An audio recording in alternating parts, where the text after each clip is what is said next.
C'est un patron très heureux. C'est là où tout se passe. Il vient tout juste de l'apprendre. Sa radio enregistre des audiences records. 3,7 millions d'auditeurs tous les jours. C'est la télé pour nous. En un an, Nostalgie a gagné plus de 370 000 auditeurs. Ouais, c'est vertigineux. C'est peut-être le mot que j'ai à la bouche ce matin. Nostalgie est devenue une radio à la mode. Nostalgie signe sa meilleure rentrée depuis 15 ans.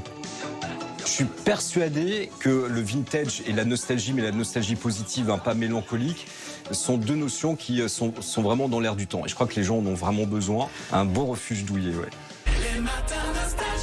Allez, on y va. C'est parti.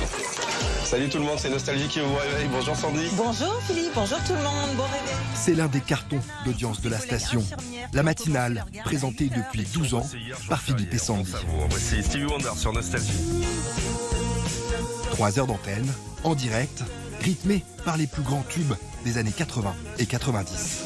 Et Thierry Hazard, vous l'adorez, c'est le jerk. Et Jeanne Masse, David Bowie et France Gall pour la suite. Et voici la diva Tina Turner sur Nostalgie, les plus grands tubes. Si vous aimez Nostalgie, c'est parce qu'il y a Tina Turner, parce qu'il y a Céline Dion. La personne qui arrive dans sa voiture ou qui arrive au bureau, elle dit tiens, c'est cool, il y a la musique que j'aime. Et ouais, c'est des titres sur lesquels aussi ils dansent quand ils sont en soirée, quand ils vont en boîte, qui leur rappellent aussi un souvenir forcément. Et c'est ça aussi qui met aussi du baume au cœur aux auditeurs aussi le matin quand ils vont travailler. La priorité ici, les gens viennent écouter des chansons. Nous, on se glisse au milieu pour dire des bêtises. C'est ça qui est cool. Sur Nostalgie, priorité à la musique, mais l'émission est aussi ponctuée par des jeux. Allez, Sandy, t'es prête? Allez, je suis prête. On y va, vrai ou faux? Nice est dans le département du Var.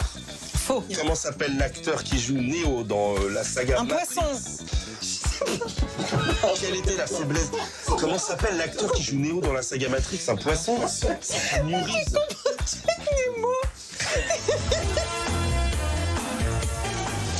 Tu vois, c'est plein de petits jeux comme ça entre les disques.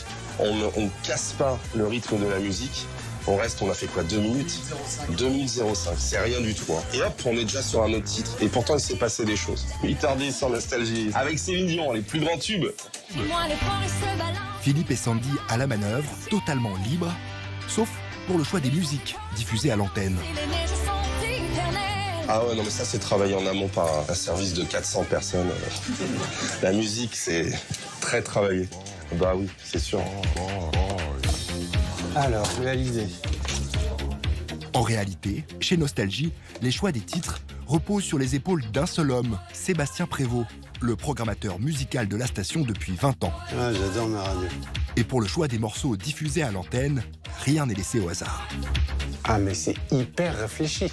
C'est-à-dire que les titres sont testés auprès d'un panel et ensuite, ils sont diffusés à la radio en fonction de leurs notes. Sur Nostalgie, une obligation légale, passer au minimum 60% de chansons françaises. Alors, du coup, Balavoine, c'est 4-5 albums, hein. C'est pas plus. Hein. Mais ici, vous n'entendrez jamais 2 fois la même musique dans la même journée. Quand t'arrives à faire en même temps Goldman, Police, Queen, puis après même un Desireless. Et après on repart avec Kool and the Gang. Il y a toute la partie disco, funk, enfin c'est... Oh ouais, c'est énorme. La cible de Nostalgie aujourd'hui, c'est l'auditeur de 50 ans en moyenne. En fait, on suit l'évolution de l'auditeur de 50 ans, mais pour ne pas vieillir avec lui. C'est-à-dire qu'il y a 10 ans, Nostalgie, on était plus sur les années 70-80. Actuellement, c'est plutôt les années 80-90. La clé du succès, c'est donc de donner à l'auditeur de 50 ans la musique de son adolescence.